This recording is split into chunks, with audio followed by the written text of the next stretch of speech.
this house is built on 3 distinct layers. It is rooted in traditional values and contemporary living, and it is crafted to bring a deep sense of peace and calm. So this is the Triad Home, where 3 generations, the past, the present and the future, all resides in perfect balance.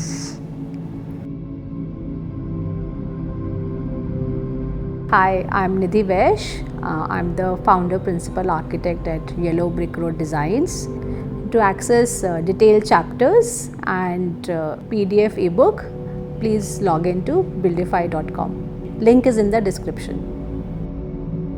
So this site is in NR Colony, a dense residential neighborhood.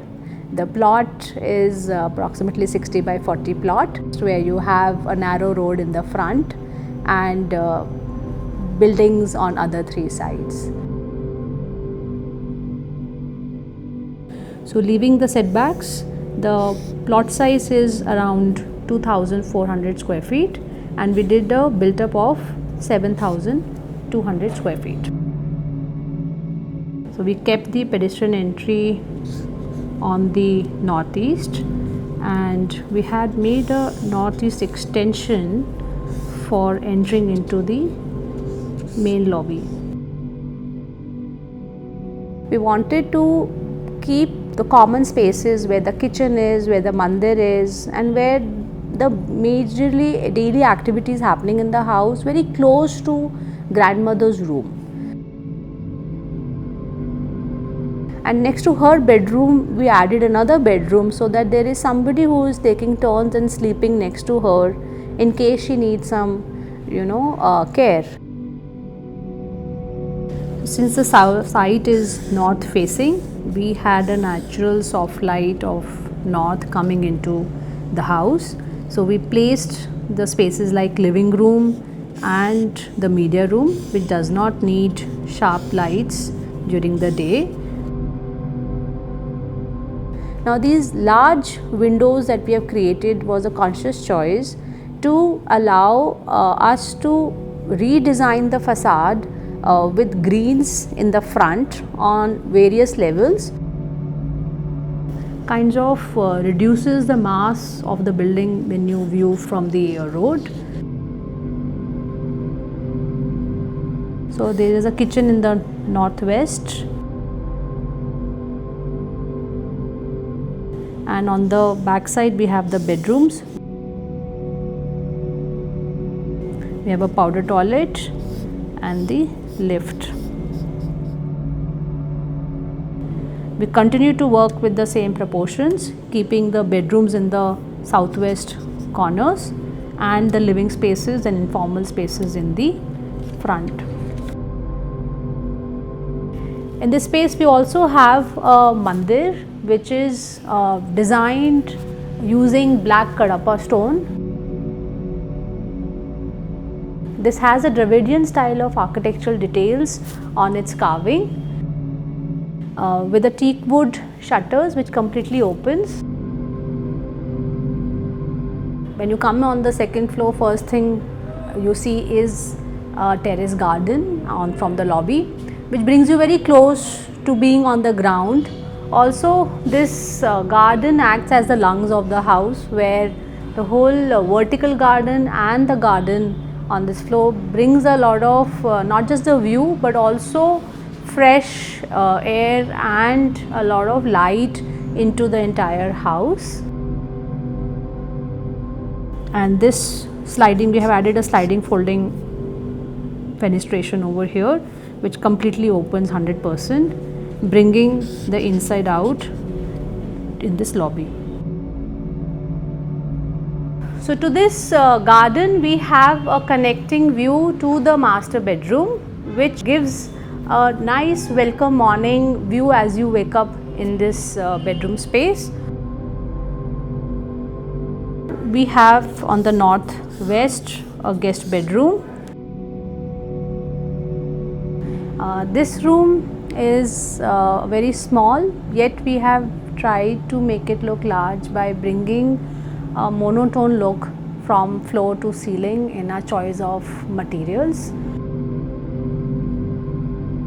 And because this is a compact site, we wanted the spaces to feel larger, and that's the reason we used very minimal color palette to begin with, even the materials that we used. For example, we use these veneers across the house, which is one veneer only, but we have texturized it, we have used it in different forms, we have fluted it, we have also created a pattern with the same veneer to create chevron patterns on the walls. So conceptually, we kept the design language of the house very minimal and straight lines. On the third floor, we have informal living room, which is also a study and a media room. We have added the study corner in the northeast.